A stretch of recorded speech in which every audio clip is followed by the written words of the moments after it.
Hey you guys, I just wanted to post a video about the whole ginger thing, and I'm not going to say any last names because, I don't want people trying to say, oh, you're slandering me, or defamation of character, or whatever.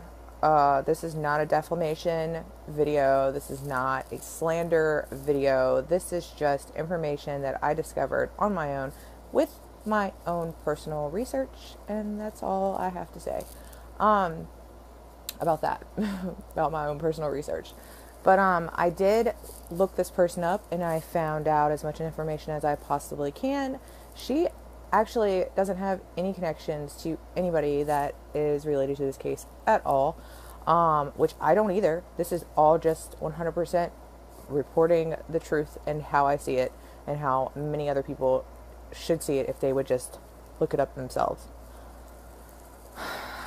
So the lady that was trying to fork out a universal routing number, one of her main reasons behind wanting to push this universal routing number is simply because the name of the bank is called America First. And I did the weird eye movements just to be a little sarcastic.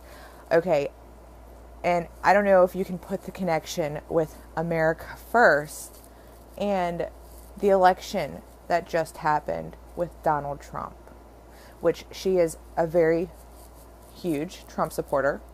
She follows him. She supports him. Some of her family members that I've seen are big Trump supporters, which is fine. Anybody can support whoever they want. It's fine. I personally do not support Donald Trump because I'm not going to support any presidential entity, because most of them are not really truly voted in. That's just a scam to make you think that you have some type of control when you really have no control. For example, I'll give you an example.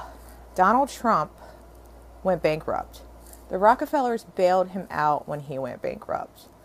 He was an employee for the Rockefellers. The television channel NBC, where Donald Trump's show The Apprentice was shown on. NBC is owned by the Rockefellers.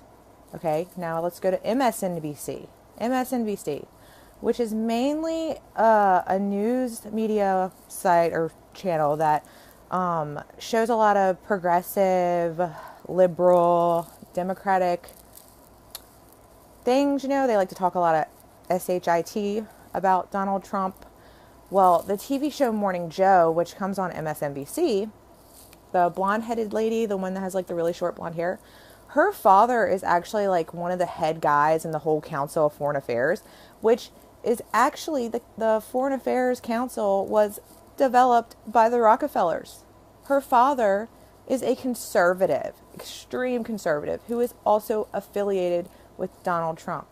Most of the guests that you see that go on MSNBC, which is a Rockefeller-owned company, news company, Rockefeller-owned company with the Council of Foreign Affairs, the girl that works on Morning Joe, which is the MSNBC show, progressive news mostly, Democratic news mostly, her father is the leader behind a Rockefeller company and is also a conservative who is behind Donald Trump.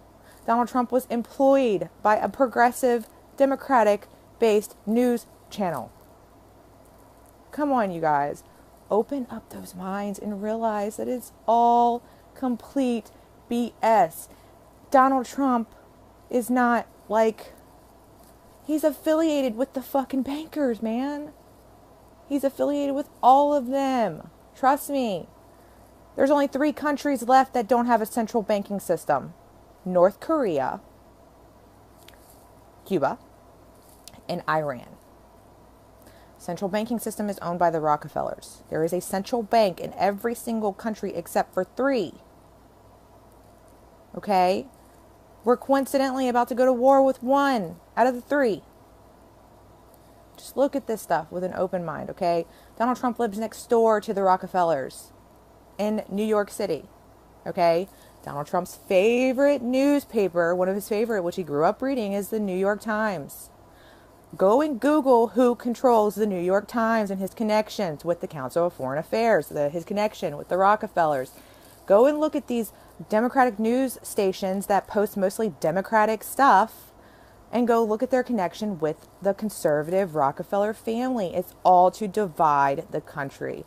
Dividing the country is what they want. And right now, this whole TDA, SSN, Social Security account stuff, that's something that would probably bring this country together. You know, if it is 100% correct, it would bring a lot of people together, no matter where they come from, who they are. It would bring people together. So that's just something I wanted to put out there. But all this information I'm telling you, you can Google it. You don't believe me? Just Google. But back to the whole universal routing number thing. Okay, if you go back and you look historically at the people that have ever been arrested and thrown in jail for 17 to 18 years or life in prison, or they've died in prison that has been doing stuff like this, where they use checking accounts or they made checks with routing numbers to Fed banks or Fedwire banks or whatever, those people all went to prison for years because they were using random routing numbers.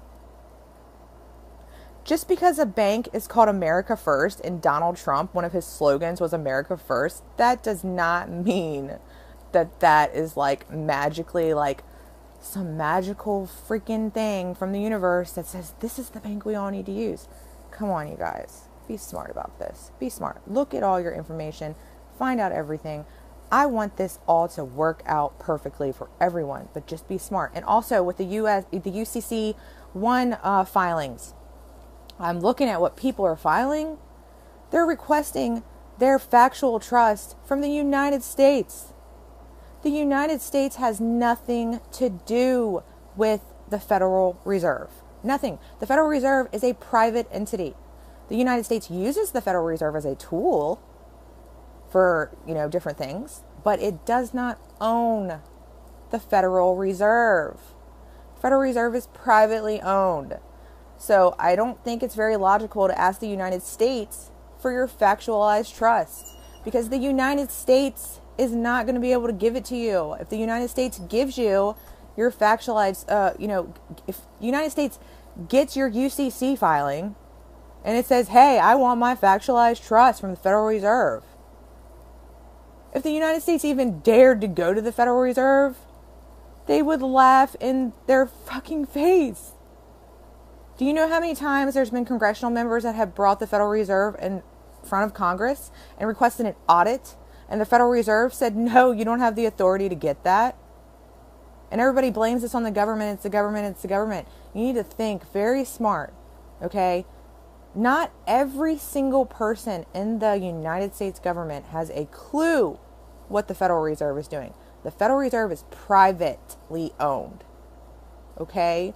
They can do whatever they want. Whatever they want. You need to go back and you need to look at this information. Anybody that's filing these UCC filings and stuff, don't be asking the United States for money. The United States doesn't have your money. The Federal Reserve has your money. All the elite bankers that are behind the Federal Reserve have your money. Not Trump, not Obama, not Bernie Sanders, not Elizabeth Warren, none of your congressmen, none of your government officials, the Rockefellers, the Rothschilds, all of those people, they have your money. Go contact them. And, I'm wondering with this whole UCC filing, if you don't do it right, you will be fucked. Completely screwed. You need to make sure you guys know what you're doing. Anyways, this video is getting kind of long, and I'm going to let you guys go. That's just my train of thought right now and things that I've been thinking about. And keep Heather and Randy in your prayers and thoughts. He used his Federal Reserve number. He used the number that was associated with his Social Security card. He didn't use any lesser banks. He didn't use any other routing numbers. He used the routing number that was associated with his card, and that's it. You guys be smart, okay? Bye. Make sure you like and subscribe. Love you. Bye.